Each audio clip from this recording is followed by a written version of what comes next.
Peace, family. Welcome to another episode of Broken Theory. Today we have an entertainment lawyer, Ryan Schmidt. What's going on, brother? Hey, man. How you doing? Thanks for having me. No problem. How did you get into the entertainment business?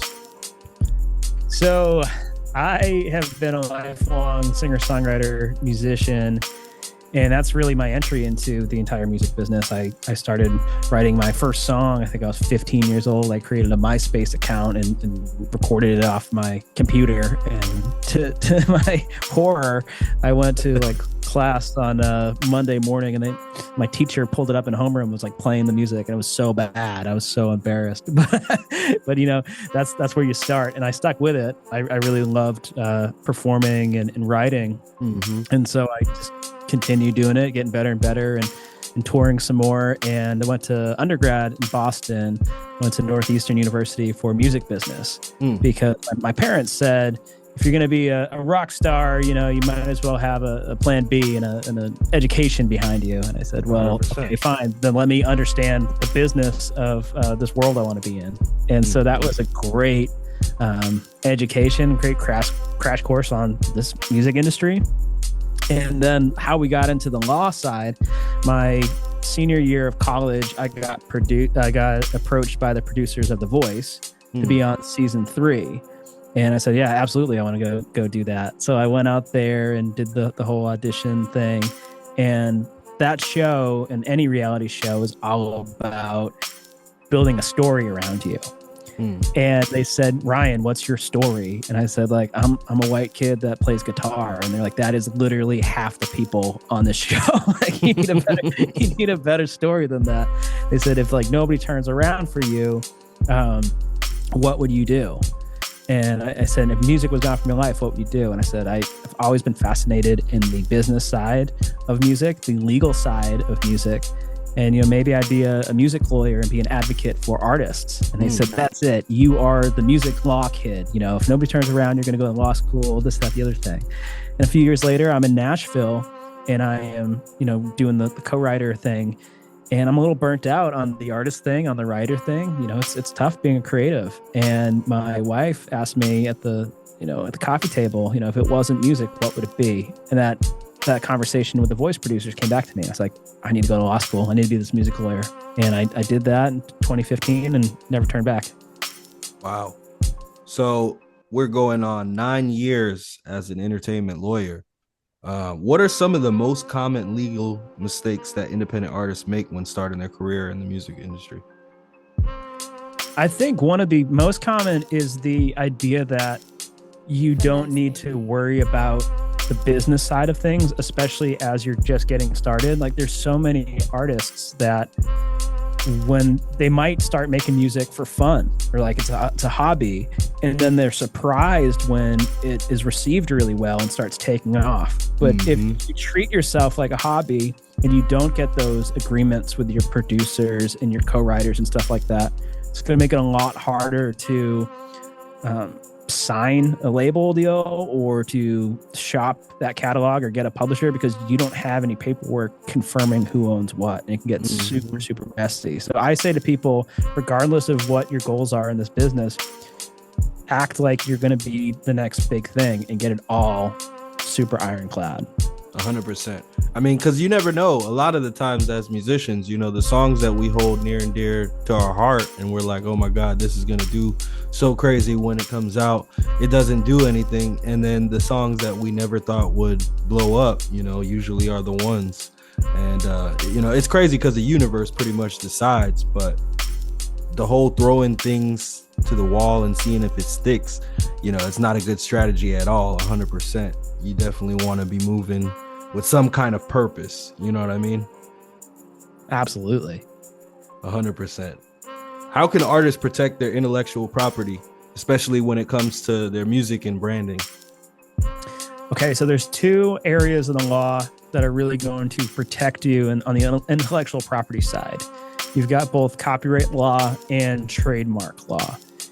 Copyright, of course, everybody's familiar with it at some level. And in its most simple, copyright is a limited monopoly that you, the author, have in your creative work. And the Copyright Act gives you that protection automatically from the second you fix that work in a tangible means. So I write it down on a piece of paper, I pull out my iPhone voice memo and I record it. Now it's in a tangible form and that song is mine, right?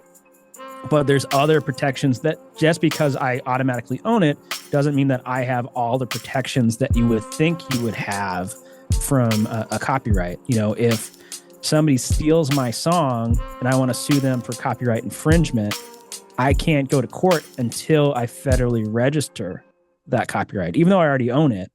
That's my entrance ticket into court. And then when you register that, like how soon before or after somebody steals your song is going to depend. It's going to dictate what types of damages and remedies you get. So if I've already registered it, I've got the presumption of ownership. I can seek statutory damages. I can seek court costs and attorney's fees. But if somebody steals it and then I register it, I'm stuck with the actual damages. And that might, you know, depending on the situation, that might not be very good for you. If somebody steals your song, but it's not, you know, they're not very successful, they're just like bootlegging it on the street, they might not have made a whole bunch of money, but you've been legally harmed. If you had previously registered it before that, now you've got a statutory range of damages. So hugely beneficial on the copyright side. On the trademark side, trademark protects your name and your logo. And basically it serves to identify the source of goods and services. If people have come to know you and your goodwill as the source of X, you know, you are the source of music under your artist name, and you have strong protections in that name. But you can't necessarily prevent other people from going out and using that name unless you register for a federal trademark, which does a whole bunch of good things. Like you can, if you are an artist and you have been consistently using your artist name and somebody else, you know, 2 years later drops a mixtape with the exact same artist name, if you have a trademark, federal registered trademark, you can go to the DSPs and you can get them taken off with that name because that is the name that you own. But if you don't federally register that, then it can be a lot more complicated. Absolutely.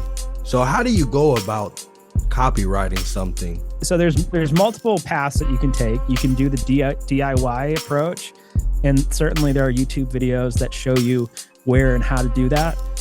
You go to the copyright.gov in the United States, you go to US Copyright Office, and it's the electronic copyright office. So it's like eco.copyright.gov or something like that.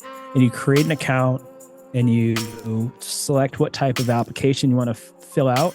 And depending on what your goals are, what the type of work is, there's different types. You know, if it's unpublished, if it's a collective work, if it's an album, if it's just one song, there's some different applications you can fill out. But you fill in the information, who owns what.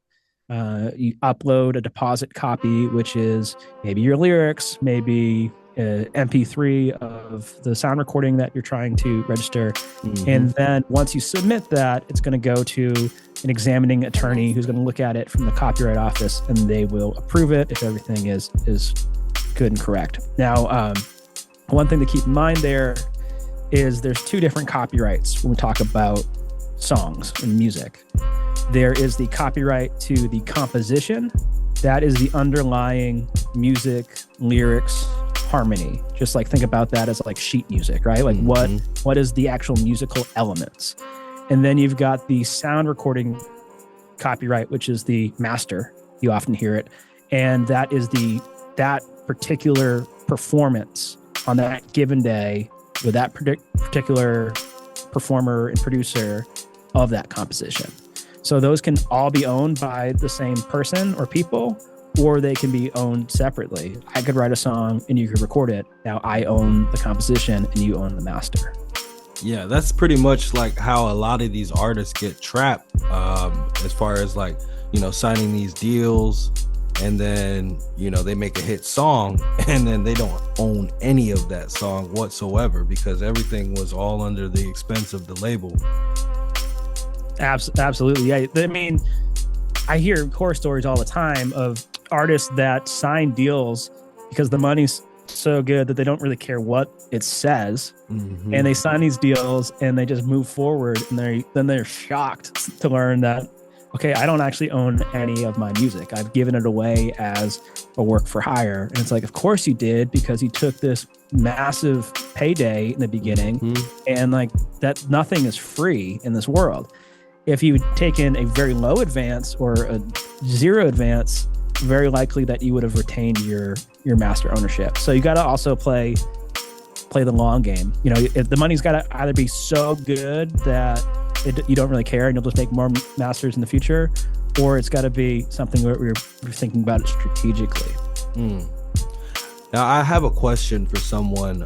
When I mentioned that you were going to be on the show, they were interested in doing covers on Spotify. And I just wanted to know, are there any tips that you have with anybody trying to do, covers of other songs that are already hits on Spotify? Any tips that you can drop for anybody? Yeah, I mean, doing covers is a great thing to do because you are essentially hacking the audience of whatever band you're covering, right? Like they already have this built-in audience and they might check out your song because they just love that song. So it can be a really great tool, and it can also be really good from like a sync licensing standpoint too, because if you make a cover of a song, you own the master, the original writers own the publishing. That might make that song a lot easier to clear for sync, because instead of having to go to Taylor Swift to clear the master, they go to you to clear the master, and they go to her to clear the publishing. So it can be hugely beneficial to do a cover.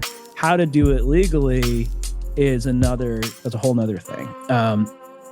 It used to be that you needed to get a compulsory mechanical license with either Harry Fox or Music Reports. Harry Fox was by far the most common, but what it means by compulsory is like, once I write a song and release it, anybody can make a cover of it. I cannot say I don't want you to record that song and just prevent you from doing it. Anybody can do it. You can't say no, but it's subject to them paying you statutory royalties for that cover.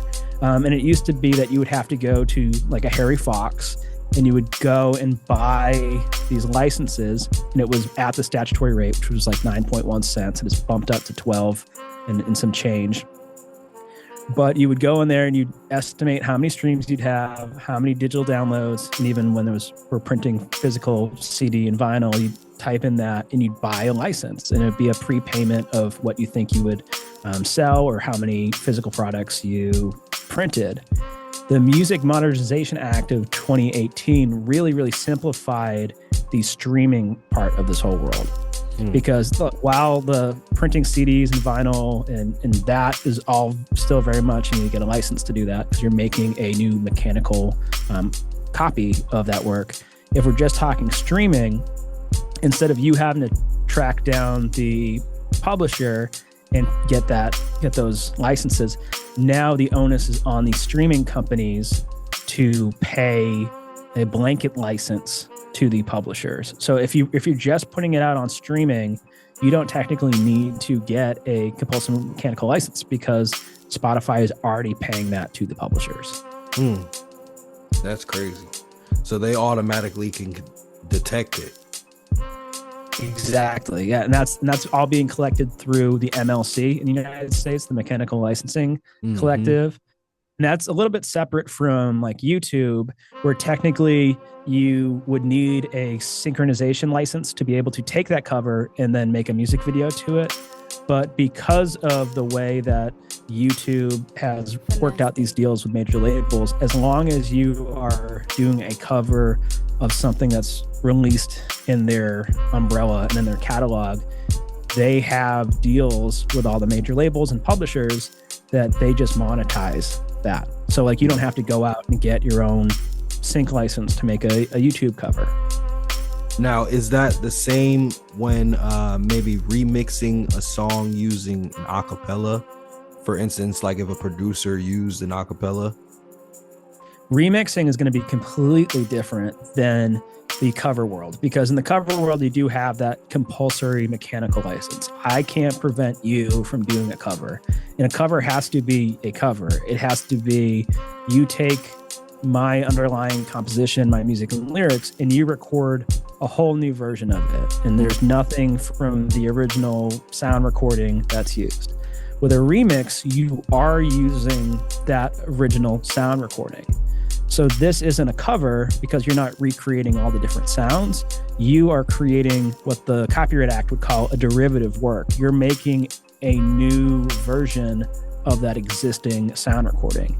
And to do that legally, to release it, you would need a license. You would need to get that cleared just like you get any sample cleared. So that would be with the MLC? The way that you would clear a remix, if you want to release it on streaming platforms digitally, wherever, is you would have to go to both the publisher and to the sound recording, like probably the label. The MLC is just an organization that collects mechanical royalties. But the best way to track down who to use, who to find, is either BMI or ASCAP, the repertoire search. You can find that song, and on the publisher side, I'll say who the publisher is. And usually, if most of them are very professional and organized, they'll have an email address, they'll have a phone number, and you reach out to the publisher and you say that you want to work out some type of license to remix. And then you'd also have to reach out to the master owner, the label. The publisher might be able to help you get in touch with the label, but there's some tips and tricks to make sure that to put yourself in a better position to get that license approved, because it's all subject to them agreeing or not agreeing to it. They don't have to say yes. Exactly.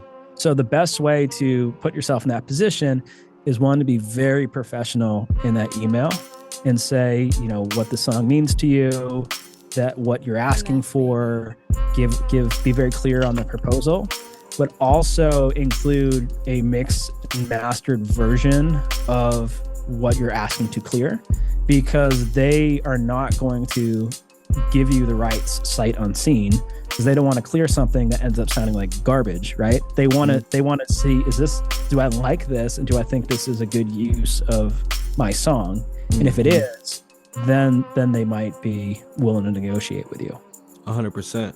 It's always, interesting trying to see how the game has changed. With streaming, it's changed a lot. Can you explain the importance of understanding music publishing?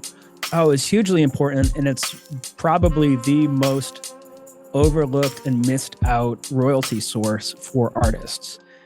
If you are just putting music through your distributor, and I'm assuming that distributor doesn't have like a publishing administration arm where you're actually signing up for them to collect additional royalties. But if we're just putting it on, say, DistroKid, who doesn't have a pub admin arm right now, if you just put on DistroKid and you just send it out to the DSPs, you're only earning revenue that comes back for the sales and streams of your master recording.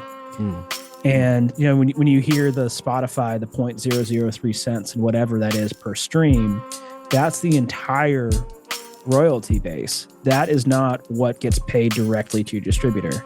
About 70% of that is going to go to your distributor, but the other 30 to 25% is going to be split equally between your performance rights organization and the MLC, and that's all on the publishing side. So if you don't have ASCAP or BMI and you aren't registering each of these works, and you don't have the MLC and you're not registering there, you're not getting your public performance publishing royalties or your mechanical royalties on the publishing side. Yeah, and that's all publishing, and that's something you can either do yourself or you can employ the services of like a publishing administrator.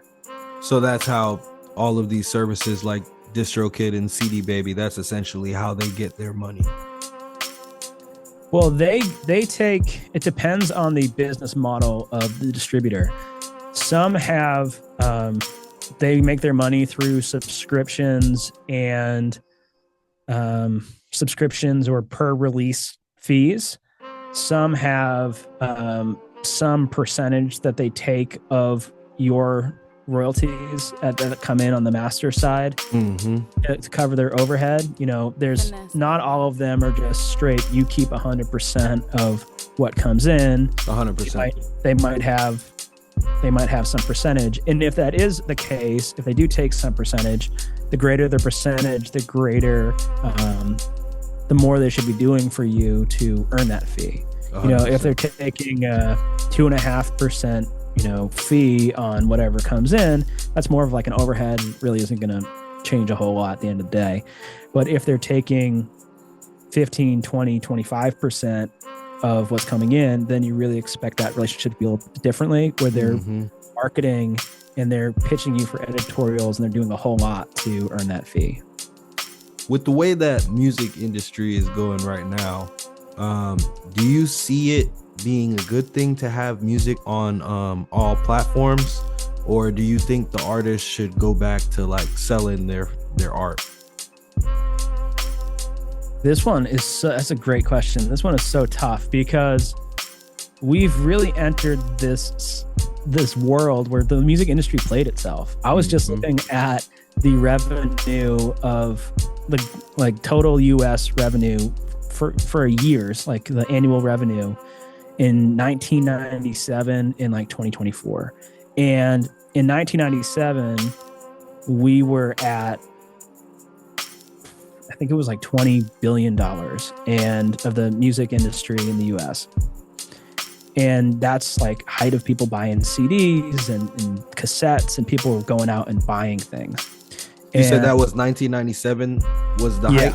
Okay. Yeah, that was $20 billion. And then, you know, Napster came and illegal downloads, and that really took a big hit. And each year we've like, it dropped in half. And each year we've kind of gone higher and higher and higher back up. But we're still a little bit below that, you know, 25 years later.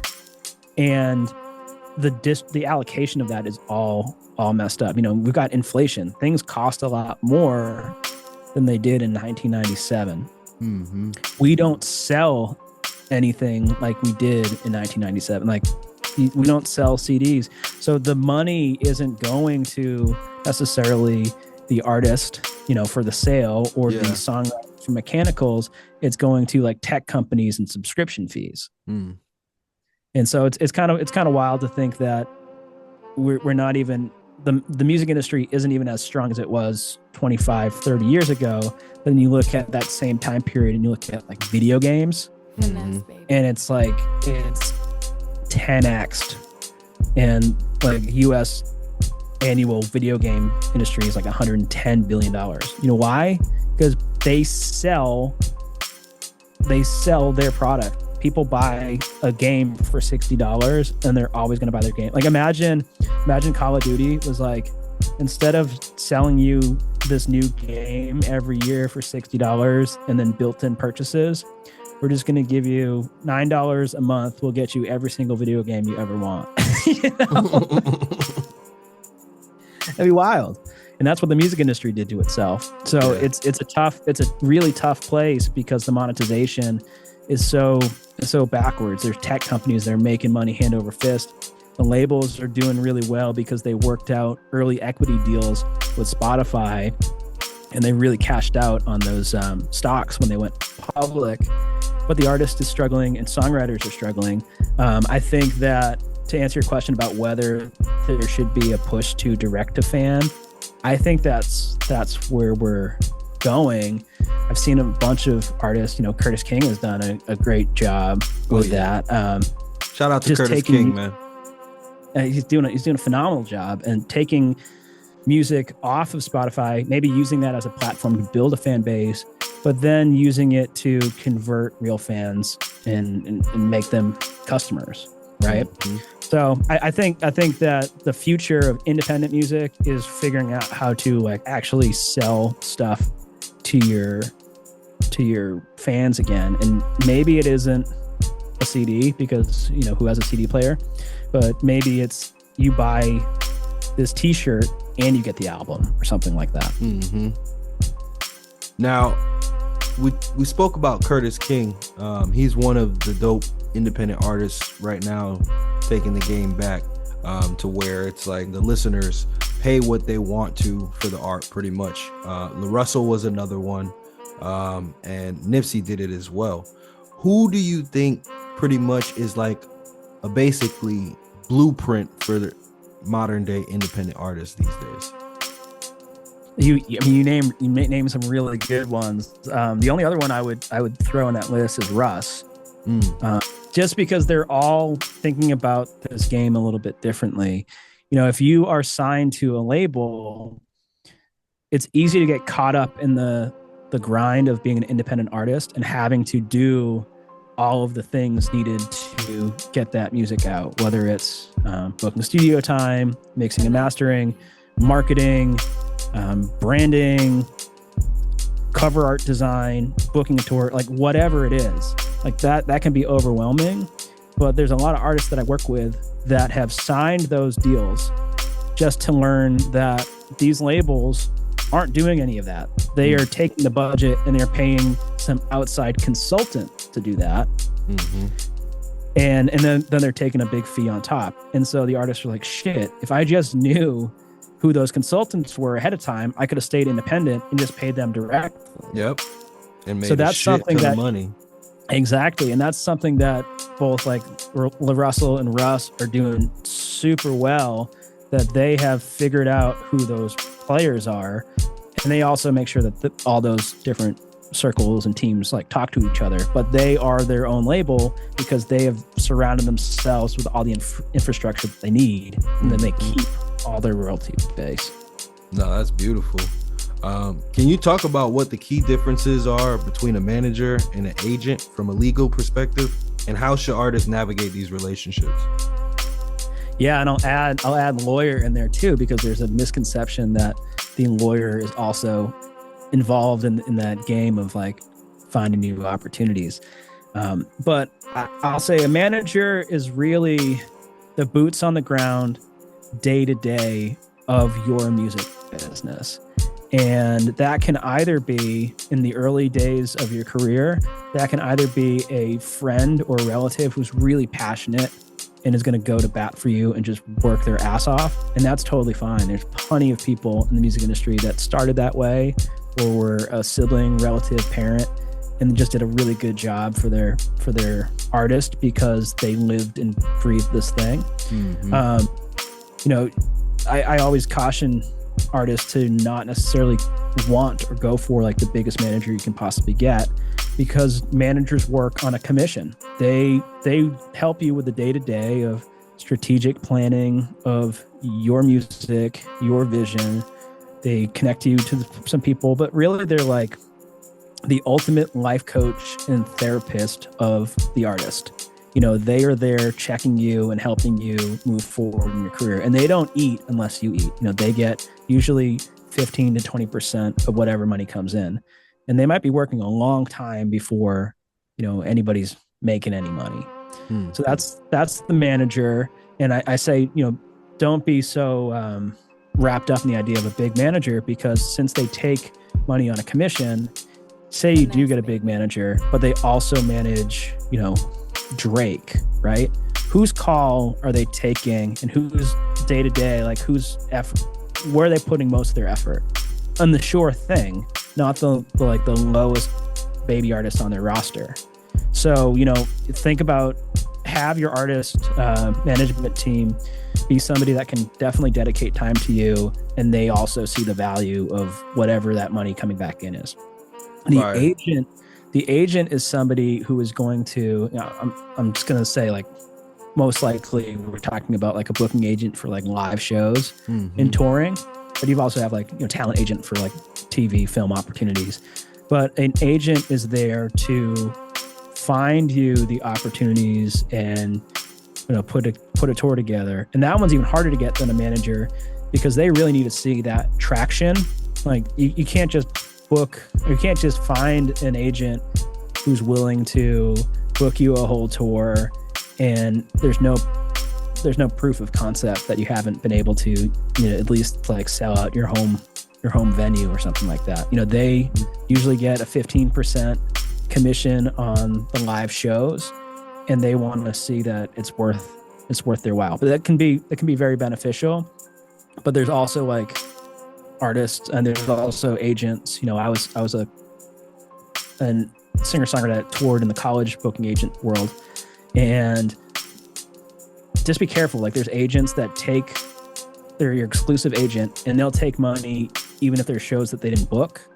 And then they might just sit back and be like, you're great at booking, Ryan. Like, I'm just going to like collect whatever you're making instead of getting you opportunities. So it can be kind of backwards. Yeah. And then the lawyer part of that is just like, the lawyer does legal work. So the manager helps with your day-to-day, and can get you some meetings. The agent's going to get you opportunities and book you shows, and the lawyer's there to paper the deal and make sure you're protected. And there's a lot of like people call me and say, hey, like, can you get me a deal? What should I do with this is my career. I'm like, that's usually something that a manager or an agent's going to do. How can artists protect themselves from potential lawsuits related to sampling? So there's a few different things that you can do to protect yourself against the sampling lawsuit. First is like, and this is the most obvious, but just like, don't sample. Like, make your own stuff and like own it. But say you do sample, and I understand that's the name of the game, especially in like hip hop and beat driven world. Like, sampling is part of the music making process. So there are ways to safely and legally do samples. You know, one is AI. If you use AI, and it's assuming it's like ethically trained AI, and we're not talking about Suno or Udio, who are currently being sued for copyright infringement, but it's another AI that has fairly trained their algorithm. Anything that's made from that is royalty free, because nobody can own the copyright to AI created work. Copyright is something that's given to human authorship, not computer created authorship. So you can make AI samples. Another thing you can do is like, if it's in the public domain, it's something really, really old, more than 95 years old, you can sample that, and that's free to use. Creative Commons license, if somebody has posted something up on YouTube and they say that it's free to use, and they're licensing it to you, and all you have to do is give them credit, you can also do that. And then there's websites like TrackLib is a great website. It's a subscription-based service where everything in their database is free to use once you sign up for that subscription. Like, it's already pre-cleared. It's kind of like Splice, that you have these pre-cleared samples and loops. Now the point place where that might get a little tricky is content ID. You might run into some issues if you're using the same Splice loop that 10 other people have used and they've content ID'd it. You might legally have the rights to use it, but YouTube's algorithm is flagging it as copyright infringement. It might take it down. What role does an entertainment lawyer play in an artist's career, and when should an artist consider hiring one?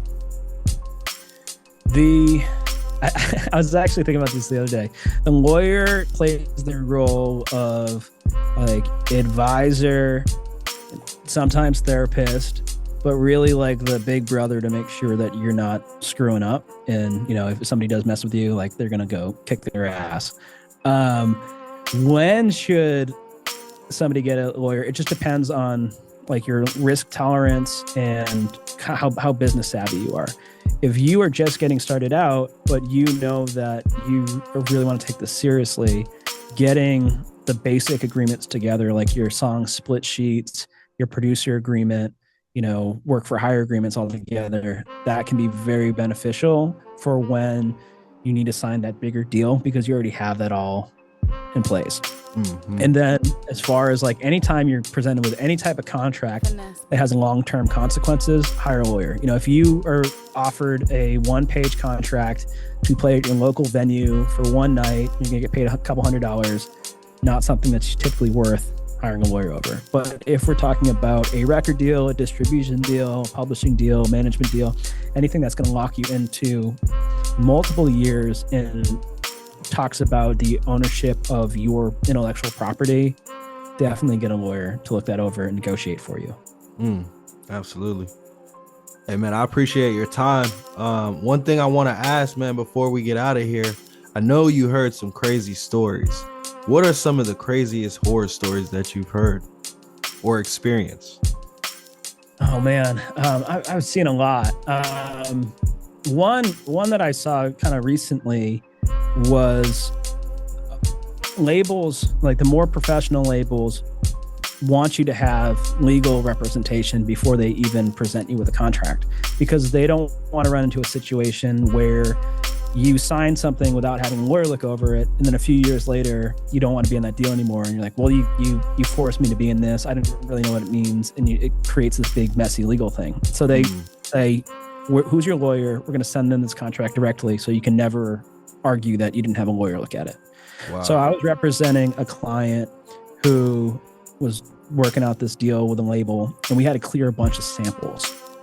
And it was, I mean, a lot of samples. And we spent a couple months clearing samples. And the way that I was working on this one was a percentage of the deal that finally came through. And we had finished clearing the last sample.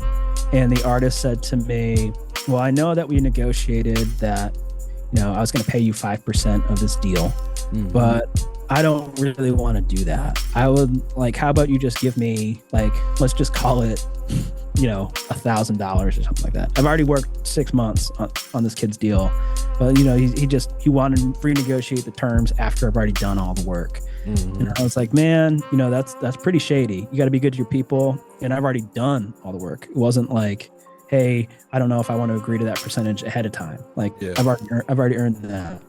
And I said to him, I'll tell you what, either you agree to what we've previously done, you honor that contract, or, I'm just out. You don't owe me any money, but I'm out, and I'm going to let the label know that I'm out. And he's like, okay. So he said, yeah, I don't want to pay you. So I told the label that I'm out, and the label didn't want to take on the risk of work moving forward with that deal without a lawyer. And he wasn't able to find another lawyer because he was just so difficult to work with. So the whole deal fell apart because he didn't play the game the right way. That's crazy. Well, I mean, sometimes, they always say ignorance is bliss, but sometimes you could really block your blessing just by not knowing, to follow your gut, honestly. For sure. It's something that has to be learned based off of experience.